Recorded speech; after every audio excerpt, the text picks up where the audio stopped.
Hi అండి, welcome to our channel. నేను ఇప్పుడు చదివి వినిపించబోయే కథ కావేరి పార్ట్ 2లో ఏం జరిగిందో ఒకసారి చూద్దాం. వాచ్మెన్ కూతురు దుర్గా ఆత్మహత్య చేసుకుని చనిపోవడంతో అది జీర్ణించుకోలేక కావేరి చాలా విపరీతంగా బాధపడుతుంది. తర్వాత ఆఫీస్కి వెళ్తుంది. అక్కడ మూడీగా ఉండడంతో తన కొలీగ్ అయిన పరిమళ ఏమైంది అని అడుగుతుంది. మొహం అంతా వాడిపోయినట్టుంది, లైట్ మేకప్ వేసుకోండి, హెయిర్ డై వేసుకోండి, అట్లీస్ట్ 5 సంవత్సరాల వయసు తగ్గించుకోవచ్చు, ఏమంటారు అని అంటుంది పరిమళ. అబ్బా, కనతలు నొక్కుంటూ ఉండిపోతుంది కావేరి. అరే ఏమైంది కంగారుగా అడుగుతుంది పరిమళ. తర్వాత భాగంలోకి వెళ్దాం. ఉదయం నుండి విపరీతమైన హెడ్ఏక్, సాయంత్రం డాక్టర్ని కలవాలి. ఈరోజైనా రోజు వస్తుందా? ఈ మధ్యన 2-3 రోజులకు ఒకసారి లైట్గా వస్తుంది. అర్థం అయినట్లుగా చిరునవ్వుతో తల పంకించింది పరిమళ. అయితే మీరు వెళ్ళాల్సింది మామూలు MBBS దగ్గరికి కాదు, ఐ స్పెషలిస్ట్ దగ్గరికి. మీ ఏజ్లో ఇది కామనే, నథింగ్ టు వర్రీ. డెఫినెట్గా సైట్ ప్రాబ్లం అది. కావేరి మనసులోనే ఉలిక్కిపడింది. ఇందాక తనకు రాని ఆలోచన అది. అంటే తనకు కళ్ళజోడు రాబోతుందా? ఆ ఊహకే తలనొప్పి మరింత పెరిగింది. ఆఫీస్ బాయ్ని పిలిచి సారడన్ టాబ్లెట్ తెప్పించుకుని క్యాంటీన్కి వెళ్ళి వేడివేడి కాఫీ తాగి ఓ అరగంటకు కానీ తలనొప్పి తగ్గలేదు. సాయంత్రం సరాసరి ఐ స్పెషలిస్ట్ దగ్గరికి వెళ్ళింది. ముందర డాక్టరు టెస్ట్ చేసిన తర్వాత బయట హాల్లో గోడకి ఆనించి వేసిన బల్ల మీద కావేరిని కూర్చోమన్నారు. కావేరి పక్కనే మరో 60 ఏళ్ల బామ్మగారు కూర్చుని ఉన్నారు. ఎర్రగల్ల నేత చీర, ముక్కుకు పెద్ద ముక్కు పుడక, నుదుట కాసింత బొట్టు, పూర్తిగా నెరిసిన జుట్టుముడిలో గన్నేరు పువ్వు, చేతులకు 1 డజన్ ఎర్రమట్టి గాజులు, వెరసి నిండుగా కొంచెం లావుగా కొంచెం పొట్టుగా ఉంది. పక్కనే మరచెంబుతో మంచినీళ్లు. కావేరి వచ్చి ఆవిడ పక్కన కూర్చోగానే ఆవిడ పలకరింపుగా నవ్వి మరచెంబును తన వైపునకు జరుపుకొని కావేరిని ఆపేక్షగా పలకరించింది. ఏమిటి చత్వారమా? కావేరి ఎదురుపడి ఆవిడ వైపు చూసింది. ఒక్కసారిగా దిగులు ముంచుకొచ్చింది. ఏమో, ఇప్పుడు డ్రాప్స్ వేసి మళ్ళీ టెస్ట్ చేసి కానీ చెప్పరు అన్నది కావేరి. నాకు శుక్లాలు అంటుండగానే ఓ పంజాబీ డ్రెస్ అమ్మాయి వచ్చి ఇద్దరి కళ్ళలో డ్రాప్స్ వేసి తను చెప్పేటంతవరకు కళ్ళు తెరవద్దని హెచ్చరించి వెళ్ళింది. కావేరి కళ్ళు మూసుకుని తల వెనక గోడకి ఆనించి స్టడీగా కూర్చుంది. హఠాత్తుగా బామ్మగారు చేయి కావేరి చేతిని గట్టిగా పట్టుకుంది. కావేరి ఉలిక్కిపడి కళ్ళు తెరవకుండానే ఆవిడ వైపు తల తిప్పింది. ఏం లాభం, అంతా చీకటి. ఆవిడ చిన్నగా గొంతు తగ్గించి చెప్పింది. కంగారు పడకమ్మాయి, కూతురు లాంటి దానివని చెబుతున్నాను. ఎంతసేపు నాకు కళ్ళు మూసుకుని కూర్చోవాలంటే చచ్చేటంత భయం. ధైర్యంగా ఉంటుందని చేయి పట్టుకున్నాను. కావేరి ఊపిరి పీల్చుకుంది. ఆవిడ అంతటితో వదలలేదు. కిందటిసారి వచ్చినప్పుడు మా ముసలాయన తోడొచ్చారు. ఇప్పుడు ఆయన మా మనవడి దగ్గరికి హొస్పేట వెళ్ళారులే. ఈ డాక్టర్ ఏమో ఖచ్చితంగా 4 రోజులకి రమ్మన్నారు. వేరే గత్యంతరం లేక ఒక్కదాన్ని వచ్చాను. మా అబ్బాయి కూడా ఇక్కడే, ఈ ఊళ్ళోనే, ఏదో ఆఫీస్లో పని. మా 3వ అబ్బాయి అన్నమాట. ఆఫీస్ నుండి సరాసరి ఇక్కడికే వస్తానన్నాడు. 15 గంటలో రావచ్చు అన్నట్లు ఒక్కటివే వచ్చావే? అబ్బాయి రాలే? కావేరి మనసులోనే ఉలిక్కి పడింది. ఆవిడ చేతిని నొక్కిన విధానం, ఆ ప్రశ్నలోని భావం రెండూ అర్థమయ్యాయి. మాట్లాడమ్మాయి, నాకు ధైర్యంగా ఉంటుంది. నా పేరు వెంకట వరదరాజేశ్వరి. నీ పేరేమిటో? కావేరి గొనికింది. అత్త ఆడపడుచులు ఉన్నారా? పిల్లలు ఏం చదువుతున్నారో? కావేరి చెప్పడానికి నోరు తెరవబోయి ఇంతలో తన పక్కనే ఎవరో దగ్గడంతో ఆగిపోయింది. తొలిచూలు అమ్మాయా అబ్బాయా? ఆపరేషన్ అయిందా? ఆ వాక్ ప్రవాహం సాగిపోతూనే ఉంది. భగవంతుడా, డాక్టర్ పిలిస్తే బాగుండును మనసులోనే ప్రార్థిస్తుంది కావేరి. మాట్లాడమ్మాయి. కళ్ళు మూసుకొని మౌన జపం చేయాలంటే అమ్మో నా వల్ల కాదు తల్లోయ్. ఇంతకీ చెప్పనే లేదు. మీ ఆయన డాక్టర్ ఇంజనీరా? మరో వ్యక్తి కళ్ళల్లో డ్రాప్స్ వేసిన ఆ పంజాబ్ డ్రెస్ అమ్మాయి బామ్మగారిని ఉద్దేశించి ఉష్ నిశ్శబ్దం అంది. వరదరాజేశ్వరమ్మ వరదకు కొంచెం అడ్డుకట్ట పడినట్లయింది. కావేరి గట్టిగా ఊపిరి పీల్చుకునే లోపలే ఆవిడ మళ్ళీ కావేరి చేతి మీద సన్నగా గిల్లి గొంతు తగ్గించి అడిగింది రహస్యంగా. నాకు 6 సంతానం, 4 అబ్బాయిలు, 2 అమ్మాయిలు. ఈ ఊళ్ళో ఉన్నది మా 3వ అబ్బాయి అన్నమాట. మీ అత్తగారు మీ దగ్గరే ఉంటారా? కావేరి గుప్పుళ్ళు బిగుసుకున్నాయి. ఆవిడ ఏం మాట్లాడినా మళ్ళీ వచ్చి కావేరి భర్త పిల్లల దగ్గరే ఆగిపోతుంది. ఇంతకీ చెప్పావు కాదు, మీ వారిది పెద్ద ఉద్యోగమేనా? హైదరాబాదేనా? లాభం లేదు. ఆవిడ వాక్ ప్రవాహానికి అడ్డుకట్ట వేయకపోతే కథ ఇంకా ముదిరేలా ఉందని కావేరి మనసులోనే గట్టిగా ఓ నిర్ణయానికి వచ్చింది. అబద్ధం చెప్పైనా నోరు కట్టేయాలని. నిన్నే అమ్మాయి. పిల్లలు కాన్వెంటా కాలేజీయా? ఆవిడ కడుపు ఉబ్బరం అంతకంతకు పెరిగిపోతుంది. నెమ్మదిగా చెప్పింది. కాన్వెంటే. అమ్మయ్య. ఆవిడ గుండె భారం కొంత తగ్గి అడిగింది. ఎంతమందో? 4. ఇద్దరు ఆడ ఇద్దరు మగ కవలలు మనసులోనే నవ్వుకుంటూ చెప్పింది. మీ ఆయన ఏం చేస్తుంటాడు? ఉత్సాహంగా లైన్లోకి వస్తూ అడిగింది. కసిగా పెదవి బిగబట్టి చెప్పింది కావేరి. సుళ్ళూరుపేటలో software engineer. ఓహో, పిల్లల చదువు కోసం ఇక్కడ ఉన్నారన్నమాట. బాగుందమ్మాయి. మా ఆయన పేరు వీర నరసింహం పంతులు. మీ ఆయన పేరేమిటో? కావేరికి ఏం చెప్పాలో తోచలేదు. చప్పున ఏ పేరు స్ఫురణకు రాలేదు. దూరంగా ఎంఎస్ భజగోవిందం వినిపిస్తుంది మైక్లో. వెంటనే చెప్పింది భజగోవిందరావు. బాగుందమ్మాయి, లక్షణంగా ఉంది. ఆయన సంపాదన ఎంత ఉంటుందో? 50 పైనే. పెదవి బిగబట్టి నవ్వు ఆపుకుంటూ చెప్పింది కావేరి. ఏమిటి వేలే? ఆవిడ చేయి కావేరి చేతిని పట్టుకునుంది, కానీ లేకపోతే గుండెలు బాదుకునేదే. ఇంతలా భగవంతుడు దయన్నట్లుగా పంజాబ్ డ్రెస్ అమ్మాయి కావేరి భుజం తట్టి, మేడం మీరు రండి అంది.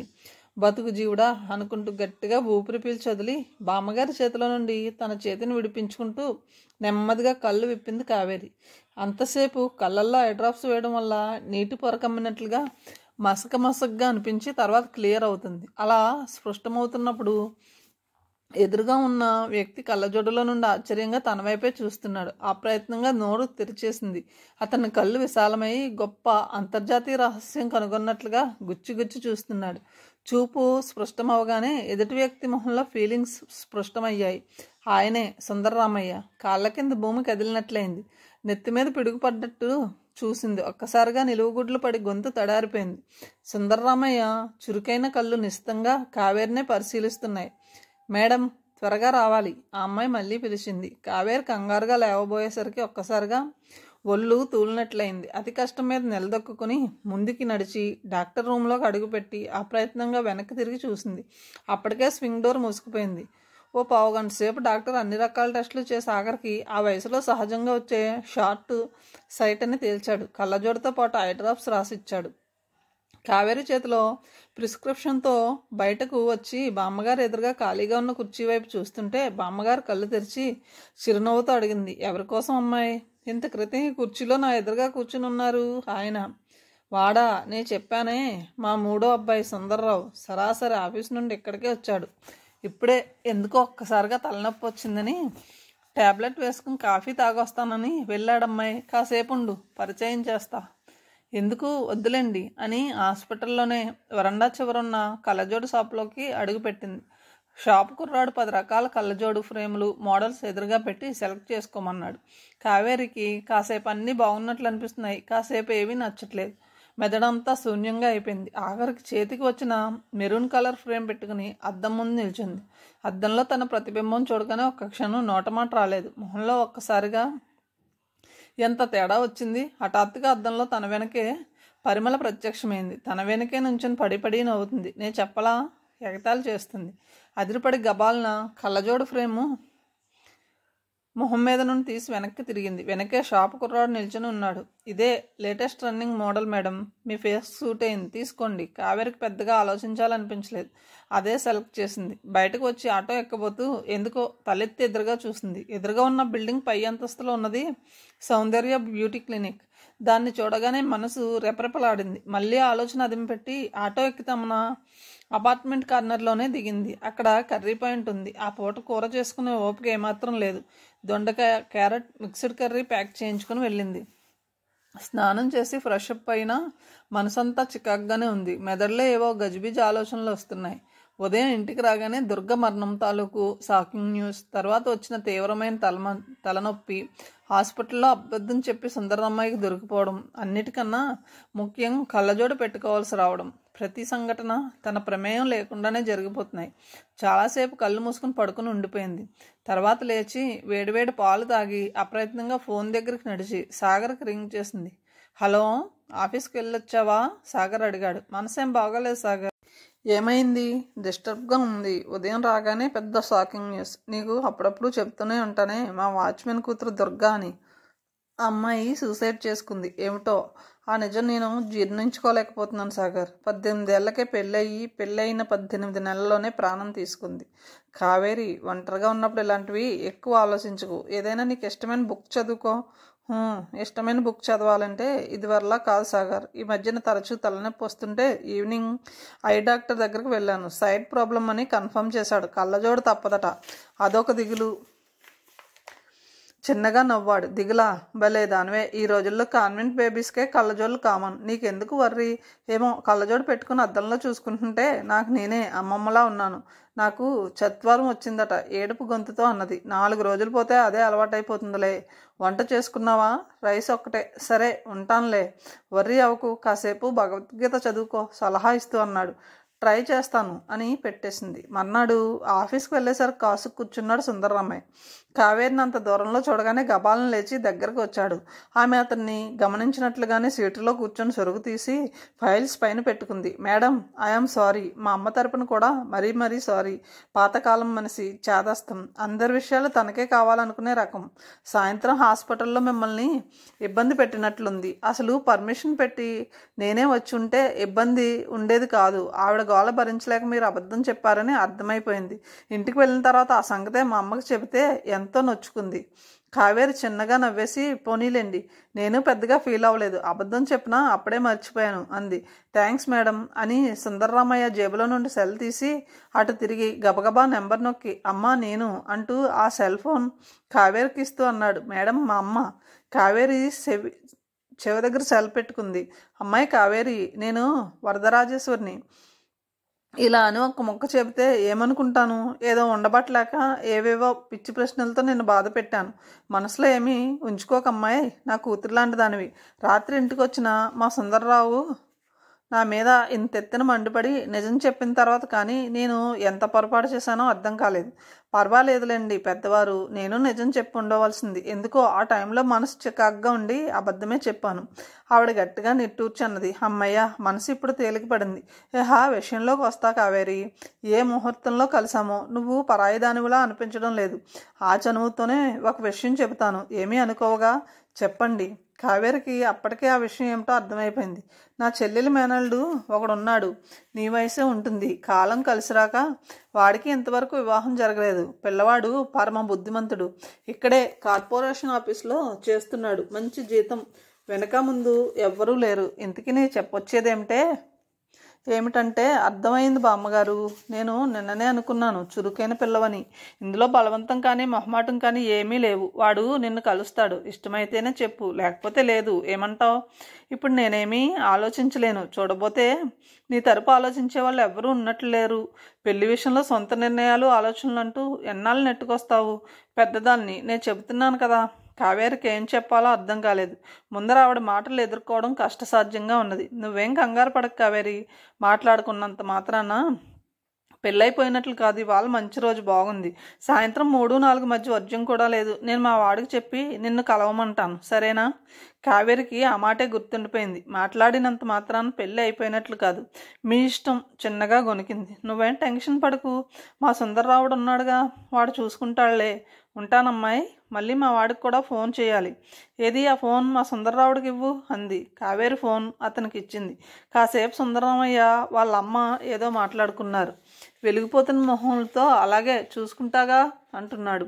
కాసేపు మాట్లాడి తర్వాత కావేరి దగ్గర వినయంగా వంగి నమ్రతగా అన్నాడు. ఉంటాను మేడం. సుందరరామయ్య వెళ్ళిపోయాక ఆలోచించింది. తొందరపడి ఒప్పుకున్నానా? 2 రోజులు ఆగమంటే బాగుండేది. అదే రామయ్యకైతే నిర్మోహమాటంగా చెప్పి ఉండేది. పెద్దావిడ అవడంతో మర్యాద అడ్డం వచ్చింది. సాగర్కి ఈ విషయం ఫోన్ చేసి చెబుదామా అనిపించింది. కానీ మనసుకెందుకో ఇది కుదిరే సంబంధం కాదని అనిపిస్తుంది. తప్పిపోయిన వాటిల్లో ఇది ఒకటి అవ్వచ్చు. కాబట్టి సాగర్కి చెప్పాల్సిన అవసరం లేదు. అదీ కాక సాగర్కి తెలిస్తే ఏమాత్రం రెడీ కాకుండా క్యాజువల్గా అవతలి వ్యక్తిని కలవడానికి ఇష్టపడ్డు. ఈరోజు ఎందుకో క్యాజువల్గానే షిఫాన్ చీర కట్టుకుంది. చెవులకు సాధారణమైన జోకాలు బిగించి వేసుకున్న జడ. పరమ క్యాజువల్గా ఉంది తను. కానీ ఇది ఒకందుకు మంచిదే. ఆర్భాటాలు ఏమీ లేకపోవడమే మంచిది. తర్వాత వర్క్లో మునిగిపోయింది. లంచ్ అవర్ వరకు లేవనే లేదు. సాయంత్రం 3:15కి సుందరరామయ్య హడావుడిగా వచ్చి కావేరి పక్కనే నించున్నాడు. కావేరి తలెత్తి చూసింది. అతను చిరునవ్వుతో చెప్పాడు. మేడం, అతను వచ్చాడు. మీకు ఇబ్బంది లేకుండా ఆఫీస్ క్యాంటీన్లో కాకుండా ఎదురుగా ఉన్న స్వాగత్ హోటల్లో ఉన్నాడు. మీరు వస్తే పరిచయం చేస్తా. కావేరి ఒక్క క్షణం ఆలోచిస్తూ అలానే కూర్చుండిపోయింది. తర్వాత సొరుగు లాక్ చేసి లేచి భుజాన హ్యాండ్ బ్యాగ్ తగిలించుకుని బయలుదేరింది. రోడ్ క్రాస్ చేయగానే ఎదురుగానే ఉంది స్వాగత్ హోటల్. హోటల్లో ఓ కార్నర్లో కూర్చుని ఉన్నాడు అతను. సుందర్రామయ్య కావేరిని పరిచయం చేసి, నేను వెళ్తాను, బాస్ పిలుస్తున్నారు అంటూ వెళ్ళిపోయాడు. కావేరి తలెత్తి తన ఎదురుగా ఉన్న వ్యక్తి వైపు చూసింది. బాగా ముదురుమొహమే, ఎంత లేదనుకున్నా 50 పైనే ఉండొచ్చు. చామన ఛాయలో ఉన్నాడు. ముఖ్యంగా అతని మొహంలో కొట్టొచ్చినట్లుగా కనిపించేది బలిష్టంగా ఉన్న అతని ముక్కు, వంకీలు తిరిగిన గిరజాలు, హెయిర్ డ్రై వేసినట్లున్నాడు. మీసాలు లేవు, పైపళ్ళు కొంచెం ఎత్తు కాబోలు, పై పెదవి ముందుకు వాలి ఉంది. పైపళ్ళు ముందుకు వచ్చేలా నవ్వాడు. నమస్తే, ఐయామ్ నాదబ్రహ్మ. కావేరి వింతగా చూసింది. అతను పెదాలు తడుపుకొని గలగలా నవ్వి అన్నాడు, నాకు తెలుసు వింతగా చూస్తారని, నా పేరే అది. మా అమ్మకి సంగీతం అంటే ప్రాణం, అందుకే అలా పెట్టుకున్నారు. కావేరి నవ్వుతూ అడిగింది, మీకు సంగీతం వచ్చా? మనసులో అతను ఏమాత్రం నచ్చలేదు, అందుకే ఫ్రీగా అనిపిస్తుంది. కాసేపు కబుర్లు చెప్పి పోవచ్చు అనిపిస్తుంది. మనసుకు తేలిగ్గా హాయిగా ఉంది. బ్రహ్మాండంగా కాదు, మా ఊరు కాకినాడ. శ్రీరామనవమి పందిట్లో 2-3 కచేరీలు చేశాను. 5 సార్లు ఆకాశవాణిలో ప్రోగ్రామ్స్ ఇచ్చాను. ఇంతలో బేరార్ వస్తే కాఫీ ఆర్డర్ చేశాడు. తర్వాత అడిగాడు, మీకెవరూ లేరా? ఎందుకు లేరు, తమ్ముడున్నాడు. ఇన్నాళ్ళు పెళ్ళెందుకు చేసుకోలేదు? అదే ప్రశ్న సూటుగా వేసింది కావేరి. మీరెందుకు చేసుకోలేదు? మొదట కొంగు తిన్నా సర్దుకొని అన్నాడు. ఫ్రాంక్గా చెప్పమంటారా? అనే కదా, నాకు నచ్చిన అమ్మాయి దొరకలేదు. అంటే చదువుకునే రోజుల్లో డ్రీమ్ గర్ల్ హేమమాలిని అన్నమాట. ఆ రోజే నిర్ణయించుకున్నాను, కాబోయే భార్య కన్ను ముక్కు తీరు కనీసం హేమమాలినిలా ఉండాలని. తర్వాత ఓ 10 ఏళ్ళకి శ్రీదేవి ఆ స్థానం ఆక్రమించింది. బొగ్గలు శ్రీదేవి బొగ్గల్లా ఉండాలని, కళ్ళు ఐశ్వర్యరాయ్ కళ్ళల్లా ఉండాలని కలలు కంటూ ఉండేవాడిని. అందుకేనేమో నాకు ఎవ్వరూ నచ్చలేదు. ఐశ్వర్యరాయ్ ఆవిడెవరు? కావేరి అమాయకంగా అడిగింది. నాదబ్రహ్మ మొహం వెలవెలబోయింది. మై గాడ్, ఐశ్వర్యరాయ్ ఎవరో తెలీదా మీకు? చిన్నగా నవ్వింది కావేరి. ఇప్పటికి పాయింట్కి వచ్చారు. నా కాన్సన్ట్రేషన్ అంతా చదువు మీద ఉంచడం వలన తర్వాత ఉద్యోగం గురించి ఆలోచనలు నా పెళ్లి ప్రయత్నాలకు దూరం చేశాయి. ఓహ్, అర్థమైంది. నేను అంతే. సంగీతం సినిమాల పిచ్చిలో పడి కళలకి నిజాలకి తేడా తెలియక బ్రహ్మల్లోనే 30 ఏళ్ళు గడిపేశాను. కళ్ళు తెరిచేసరికి మరో 5 ఏళ్ళు. ఈలోపే అందరికీ పెళ్ళిళ్ళు అయిపోయాయి. ఇక అప్పటి నుండి ఐశ్వర్యరాయ్ కోసం కాక నా భార్య కోసం ఎదురు చూస్తున్నాను. నిజం చెప్పాలంటే మీరు నాకు మొదటి చూపులోనే నచ్చారు. బేరర్ కాఫీలు తీసుకువచ్చాడు. నాదబ్రహ్మ కాఫీ షిప్ చేస్తూ అన్నాడు, ఇంతసేపు నా గురించి చెప్పాను, ఇక మీరు చెప్పండి. కాబోయే భర్త ఎలా ఉండాలనుకుంటున్నారు? ఐ మీన్, మీ కలల రాకుమారుడు గురించి ఏవో ఊహలు ఊసులు ఉండే ఉంటాయిగా. కావేరి చేతిలో కప్పు కింద పెట్టి స్పష్టంగా చెప్పింది, నా కాబోయే హస్బెండ్ 100% స్వచ్ఛంగా ఉండాలి వర్జినిటీ విషయంలో. హఠాత్తుగా నాదబ్రహ్మకి పొలమారినట్లయి కళ్ళున దగ్గాడు. తర్వాత గ్లాసుడు నీళ్ళు గటగట్టా తాగి చెప్పండి అన్నాడు. నేను ఆఫీస్ నుండి అలసిపోయి ఇంటికి వచ్చిన తర్వాత సాయంత్రం అల్లం చాయ్ కలిపి ఇవ్వగలిగితే చాలు, ఉత్సాహంగా ముందుకు వంగి అన్నాడు నాదబ్రహ్మ. డెఫినెట్గా. మీకు తెలుసా, నాకు 5 రకాల టీలు కలపడం తెలుసు. నా అభిప్రాయాలు విలువలు గౌరవించగలిగితే చాలు. భలే వారండి. నేను అడ్వకేట్ నండి బాబు, 2 డిగ్రీలు ఉన్నాయి. చిన్న పిల్లవాళ్ళ అన్నాడు. పోతే వేరేగా అనుకోకపోతే ఆరేసిన బట్టలు మడతలు పెట్టి బీరువాలో పెట్టాలంటే బద్ధకం నాకు. కుప్పలు కుప్పలుగా అలాగే ఉంచుతాను. అదేమిటో మేడం, పని విషయంలో నాకు ఇది ఆడవాళ్ళ పని, ఇది మగవాళ్ళ పని అని అస్సలు తేడానే లేదు. అన్ని పనులు హ్యాపీగా చేసి పెడతాను. ఇంకా నా ఆహారపు అలవాట్లు కొంచెం కొత్తగా ఉన్నా కామెంట్ చేస్తే నేను చేస్తే ఊరుకోను. ఉదాహరణకు ఉత్సాహంగా చూశాడు నాదబ్రహ్మ. కావేరి మనసులోనే నవ్వుకొని వారగా చూస్తూ అన్నది, పెరుగన్నంలో జిలేబీ నంచుకోవడం అంటే ఇష్టం. అదేమిటి అని నోటి వరకు వచ్చి అతి కష్టం మీద మాటలు దిగమింగాడు. కాకరకాయ కూరలో చెరుకు రసం పిండుకొని తినడమన్నా, సేమియా పాయసం చేసుకుని అందులో ఘాటుగా ఇంగువ తిరగమూత పెట్టుకుని తాగడమన్నా పరమ ఇష్టం అన్నమాట. ఉత్సాహంగా చెబుతుంటే నాదబ్రహ్మ కడుపులో తెప్పసాగింది. విరక్తిగా మొహం పెట్టి అన్నాడు, అదేముందులేండి, ఎవరి టేస్ట్ వారిది. అప్పుడప్పుడు భుజం లాగేస్తూ ఉంటుంది, ఎవరైనా మసాజ్ చేస్తే బాగుంటుంది అనిపిస్తుంది. ఒక్కసారిగా నాదబ్రహ్మ మొహం సిగ్గుతో ఎర్రగా కందిపోయింది. పలువరసంతా కనిపించేలా నవ్వే అన్నాడు, ఊరుకోండి, భర్తగా అది నా బాధ్యత. అప్పుడే కావేరి తన పెళ్ళం అయిపోయినట్లు ఊహించుకుంటూ అన్నాడు. ఒత్తిగా పెరిగి గిరిజాలు తిరిగిన అతని క్రాఫ్ వైపు చూస్తూ అన్నది, నాకెందుకో మగవాళ్ళకి క్రాఫ్ కంటే గుండు స్టైలే నచ్చుతుంది. నున్నగా, నీట్గా, ప్లెయిన్గా. ఓహోహో, పడి నవ్వాడు బ్రహ్మ. తర్వాత అమాయించుకుని అన్నాడు, ఓకే కావేరి గారు, మీ అభిప్రాయం చెప్పారు. గతం గతః, ఇన్నాళ్ళు ఎందుకు లేట్ అయింది, ఎంత వయసు, ఇవన్నీ మర్చిపోతాం. నిర్మోహమాటంగా నా అభిప్రాయం చెప్తున్నాను. మీరు నాకు నచ్చారు. ఇక మీ అభిప్రాయం చెప్పడమే తరువాయి. కావేరి నవ్వి లేచి హ్యాండ్ బ్యాగ్ భుజాన వేసుకుని వెళ్ళడానికి ఉద్యుక్తురాలవుతూ అన్నది, ఫోన్ చేసి చెప్పమంటారా, పర్సనల్గా కలిసి చెప్పమంటారా? ఫోన్ వద్దు, పర్సనల్గానే కలుద్దాం. ఎప్పుడు కలుస్తారు? వారం, నెల? నో, ఒక్క నైట్ చాలు. బై. అయితే రేపు ఇదే టైంకి ఇక్కడే కలుస్తారుగా? ఆశగా అడిగాడు బ్రహ్మ. ఎస్ అంటూ వెళ్ళిపోయింది ఆమె. ఆఫీస్కి వెళ్ళి తన సీట్లో కూర్చోగానే సుందర్రామయ్య చిరునవ్వుతోనే పలకరించి వెళ్ళిపోయాడు. కావేరి 6 గంటలకల్లా వర్క్ కంప్లీట్ చేసుకుని సరాసరి కళ్ళజోడు షాప్కి వెళ్ళి కళ్ళజోడు తీసుకుని ఇంటికి వెళ్ళింది. ఆ రాత్రి పదే నాదబ్రహ్మతో పరిచయం తాలూకు సంభాషణలు గుర్తుకొచ్చి పొగిలి నవ్వుకుంది. తనకెంతో ఇష్టమైన ఐశ్వర్యరాయ్, దేవదాస్ వస్తుంటే టీవీ పెట్టుకుని కాసేపు కాలక్షేపం చేసింది. సినిమా చూస్తూనే భోజనం పూర్తి చేసి సాగర్కి ఫోన్ చేద్దామని ఫోన్ వైపు అడుగులు వేస్తుండగానే సెల్ ఫోన్ మోగింది. కడియం నుండి కమలాకరం గారు. నమస్తే అంకుల్, బాగున్నారా? ఆనందంగా పలకరించింది. లక్షణంగా ఉన్నాను తల్లి. పనిగట్టుకుని నీకెందుకు ఫోన్ చేశానంటే, ఇప్పుడు మంచి సీజన్ అమ్మాయి. బంతిపూలు, చామంతి పూలు, లిల్లీలు, నీకు ఇష్టమైన డాలియాల పొలాలు నిండుగా కనుల విందు చేస్తున్నాయి. వస్తావేమోనని. మా నర్సరీలు, కోనసీమ అందాలు చూడాలంటే ఇదే కరెక్ట్ సీజన్. ఓసారి రాకూడదు? కావేరిలో ఒక్కసారిగా తెలియని ఉత్సాహం పరవలు తొక్కింది. ఎలాంటి ఆలోచన లేకుండా వెంటనే చెప్పేసింది. వచ్చే ఆదివారం తర్వాత ఏదో ఫెస్టివల్ ఉంది. వరుసగా 2 రోజులు హాలిడేస్ వస్తాయి. అప్పుడు మీ దగ్గరికే వస్తాను. బై గుర్తుంచుకుని ఆహ్వానించినందుకు మెనీ థ్యాంక్స్. మనవి రెయిన్ అటాచ్మెంట్స్ బేబీ, అంత సులభంగా మర్చిపోయేవి కావు. అవును, నవ్వింది. ఓకే, పెట్టేశాడు ఆయన. కావేరికి ఎంతో ఆనందంగా అనిపిస్తుంది. వెంటనే సాగర్కి ఫోన్ చేసి కమలాకరం గారి ఆహ్వానం గురించి చెప్పింది. సాగర్ ఎంతో ప్రోత్సహించాడు. ముఖ్యంగా ఈ చికాకుల నుండి కొంత రిలాక్సేషన్ అవసరం కాబట్టి మిస్ కాకుండా వెళ్ళి రమ్మన్నాడు. ఆ రాత్రి ప్రశాంతంగా నిద్రపోయింది కావేరి.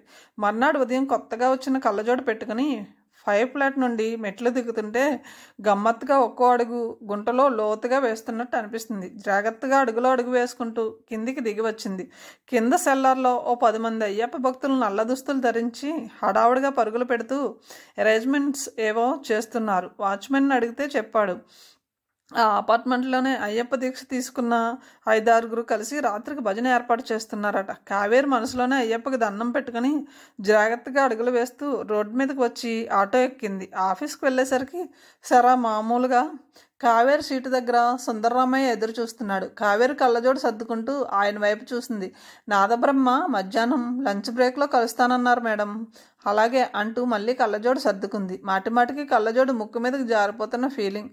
మొహం, చెవులు 2 కేజీలు బరువు మోస్తున్నంత భారంగా అనిపిస్తుంది. అనీజీగా అనిపిస్తుంది. ఇంతలో పరిమళ వచ్చింది. కావేరిని పలకరించింది. ఆమెను చూడగానే కళ్ళజోడు తీసి టేబుల్ మీద పెట్టింది కావేరి. వెంటనే అన్నది పరిమళ, మీకు ఇబ్బందిగా అనిపిస్తే ఓ పని చేయండి మేడం. ఏమిటన్నట్లు కళ్ళెత్తి చూసింది కావేరి. కాంటాక్ట్ లెన్సులు వాడండి. ఈ ఇబ్బంది, అనీజీనెస్ ఉండదు. వాటి వల్ల సమస్య ఏమి ఉండదా? ఎందుకుంటుంది? నేను వాడుతున్నది అవేగా. కళ్ళు టపటపలాడిస్తూ అన్నది పరిమళ. ఇంతలో బాస్ పిలుస్తున్నారని మెసెంజర్ వచ్చి చెప్తే కావేరి లేచి వెళ్తుంటే అన్నది పరిమళ. ఓకే మేడం అని తను వెళ్ళి తన సీటులో కూర్చుంది. కాసేపటికి బాస్ రూమ్లో నుండి చేతిలో ఫైల్తో వచ్చిన కావేరి వెంటనే పనిలో నిమగ్నమైపోయింది. లంచ్ టైం అయిందని సుందర్రామయ్య వచ్చి గుర్తు చేసే వరకు తెలియలేదు. చిన్నగా లో స్వరంతో చెప్పాడు సుందర్రామయ్య. మేడం, అబ్బాయి వచ్చాడు. స్వాగత్ హోటల్లోనే వెయిట్ చేస్తున్నాడు. మీ అభిప్రాయం డైరెక్ట్గా మీరే చెబుతా అన్నారంట కదా. ఏదైనా మంచి సంబంధం ఆలోచించుకోండి. కావేరి నవ్వి లేచి హ్యాండ్ బ్యాగ్ తీసుకుని బయలుదేరింది. స్వాగత్ హోటల్లో క్రితం రోజు కూర్చున్న సీటు వైపు చూసింది. అక్కడ ఎవరో కొత్త వ్యక్తి కూర్చుని ఉన్నాడు. అటు ఇటు పరకాయించి చూస్తుంటే ఆ వ్యక్తే అక్కడి నుండి విష్ చేశాడు. వెంటనే గుర్తుపట్టలేకపోయింది. గుర్తుపట్టాక నాదబ్రహ్మ దగ్గరకు నడిచి ఎదురుగా కూర్చుంది నవ్వుతూ. నున్నటి గుండుతో తలతల్లాడుతున్న నాదబ్రహ్మ కొంచెం సిగ్గుగా నవ్వాడు. కావేరికైతే వెంటనే ఎక్కడికైనా అర్జెంటుగా పరిగెత్తుకెళ్ళి పొరలి వస్తున్న నవ్వును పూర్తిగా మనసుతీరా నవ్వేసి అప్పుడు వద్దామనిపిస్తుంది. చిరునవ్వు అయితే నవ్వుతుంది, కానీ పడి నవ్వాలనిపిస్తుంది అతని అవతారం చూస్తుంటే. బేరర్ని పిలిచి అల్లం చాయ్ ఆర్డర్ చేసి అన్నాడు నాదబ్రహ్మ. మీ టేస్ట్ తెలిసింది నిన్ననే కదా.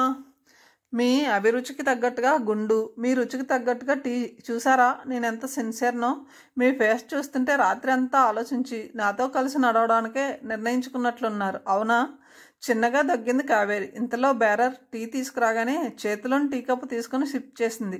నాదబ్రహ్మ ఆతృతగా ఆశగా కావేరి మొహంలోకి చూస్తున్నాడు. అతని గుండె తీవ్రంగా వేగంగా కొట్టుకుంటుంది. 2 నిమిషాలు మౌనం తర్వాత కళ్ళు వాల్చన్నది కావేరి. పెద్దగా ఆలోచించుకోవడానికి ఏమీ లేదు నాదబ్రహ్మ గారు. అప్రయత్నంగా కళ్ళు పెద్దవి చేసి గుండు తడుముకుంటూ నవ్వాడు అతను. నిన్న చెప్పింది నా అభిప్రాయాలు మాత్రమే, కానీ నా ఉద్దేశాలు వేరు అంటే అయోమయంగా అన్నాడు. ఉదాహరణకు సాయంత్రం ఆఫీస్ నుండి రాగానే టీ కావాలనేది అభిప్రాయం. ఉద్దేశం ఏమిటంటే మీరు పెట్టి ఇవ్వడం కాదు, నాకు నేర్పించాలి, లేదా వంట మనిషిని అరేంజ్ చేయగలగాలి. అలాగే బట్టలు మడతలు పెట్టే ఓపిక ఉండదు అంటే మీరు పెట్టి బీరువాలో సర్దమని కాదు. అయితే భార్యాభర్తలు ఇద్దరు కలిసి షేర్ చేసుకుని పనిచేయాలి, లేదా పని మనిషిని పెట్టాలి. నాదబ్రహ్మకు అర్థమై కానట్టుగా ఉంది. నా దృష్టిలో ప్రతి విషయం భార్యకు అనుగుణంగా మార్చుకొని భార్య చెప్పే ప్రతి సిల్లీ ఆలోచనలకు తలాడించే భర్తలంటే నాకు గౌరవం లేదు, ఇష్టం లేదు.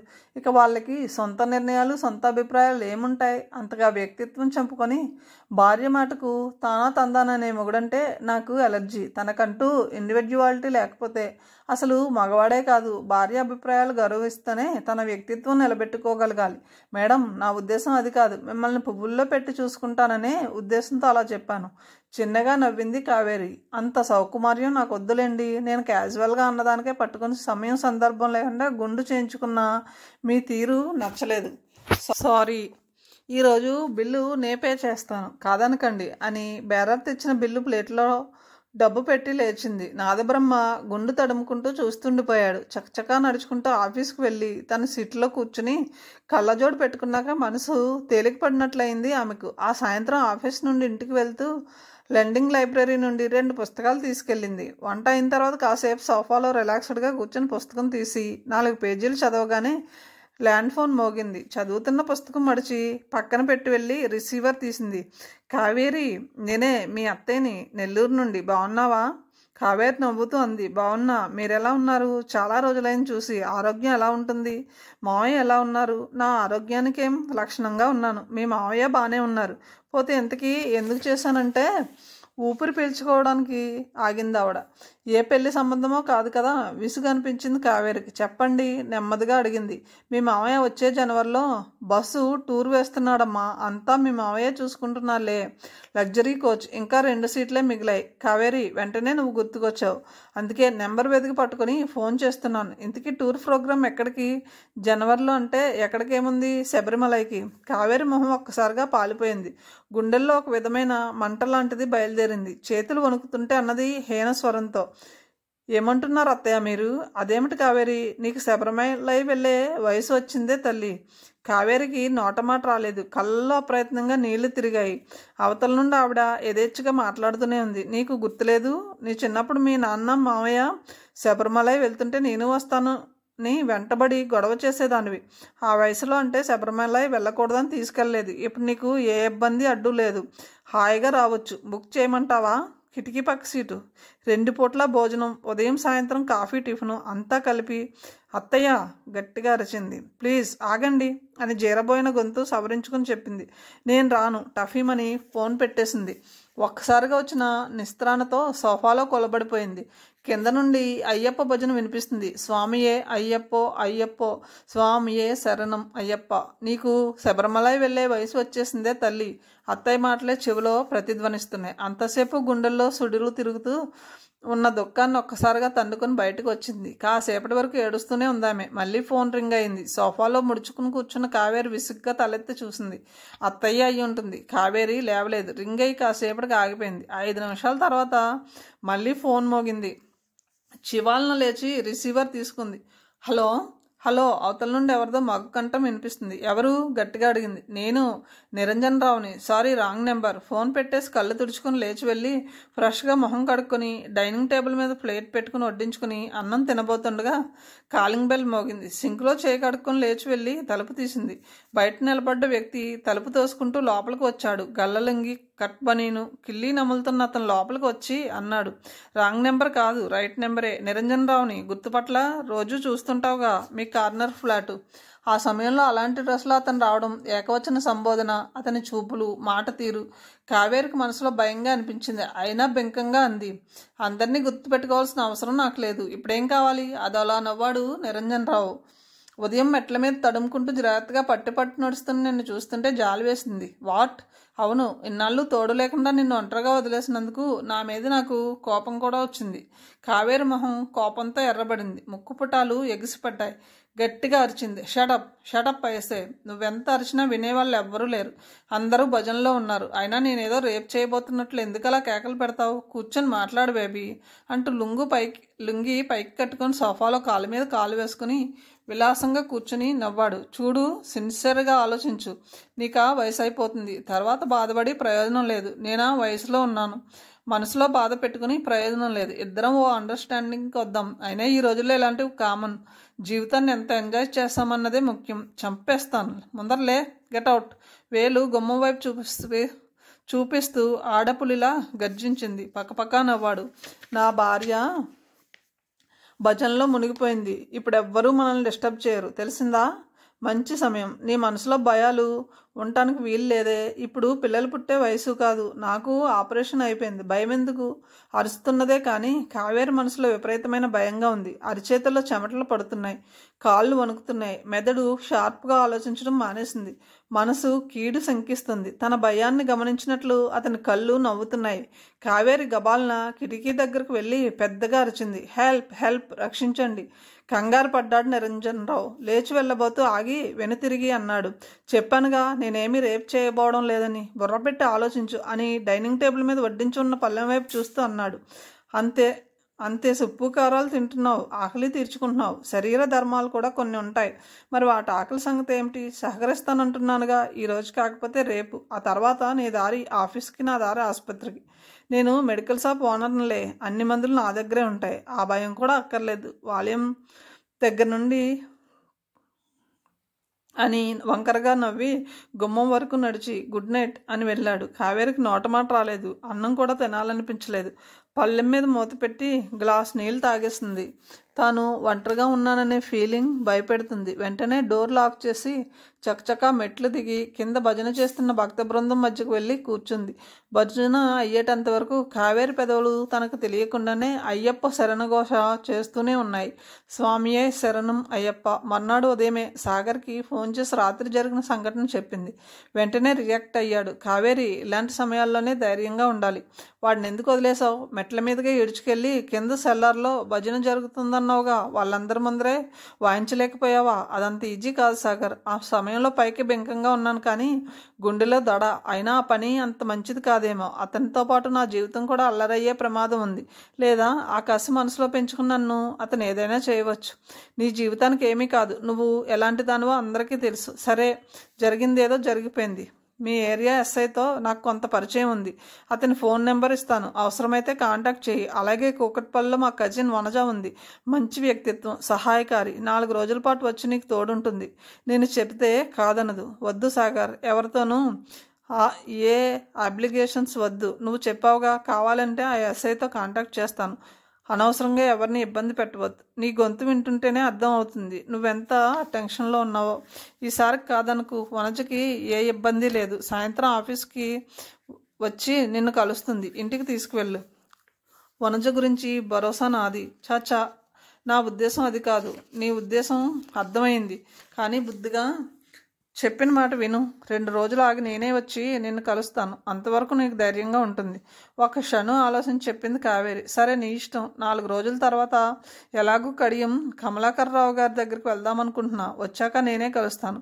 ఓకే, సాయంత్రం నిన్ను వనజ కలుస్తుంది. Don't worry. ఫోన్ పెట్టేశాడు అతను.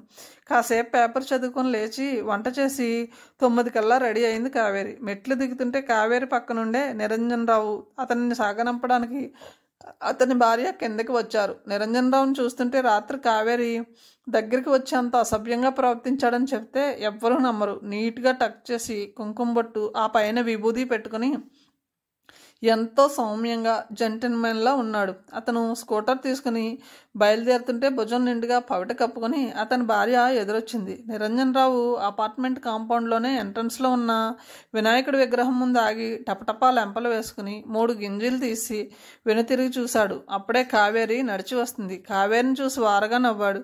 కావేరి చివ్వున తల తిప్పుకుంది. వెంటనే స్కూటర్ స్టార్ట్ చేసి వెళ్ళిపోయాడు. కావేరి ఆ రోజంతా ఆఫీసులో మూడిగానే గడిపింది. ఎందుకో మనసులో చెప్పలేని దిగులు, భయంగా అనిపిస్తోంది. ఆ ఫ్లాట్ ఖాళీ చేసి వెళ్ళాలని ఆలోచన వచ్చింది, కానీ ఎక్కడికి వెళ్ళినా ఒంటరిదే. ఇక్కడ నిరంజనరావు అయితే మరో చోట మరో విలన్ ఉండొచ్చు. కాబట్టి పారిపోవడం కాదు పరిష్కారం, తనే ఎలర్ట్గా ఉండాలి. మనసు పరిపరి విధాలు ఆలోచిస్తుంది. సాయంత్రం 5 గంటల సమయంలో భుజాన చిన్న ఎయిర్ బ్యాగ్తో వచ్చిన వనజ కావేరిని కలిసి తనను తాను పరిచయం చేసుకుంది. మరో 10 నిమిషాల్లో కావేరి వనజ ఇంటికి బయలుదేరారు. వనజకు దాదాపు కావేరి వయసే. వనజలో విశేషం ఏమిటంటే ఎప్పుడు మొహంలో నవ్వు వెళ్లి విరుస్తూ ఉంటుంది. ఎలాంటి విషయమైనా నవ్వుతూ సమాధానం చెప్తుంది.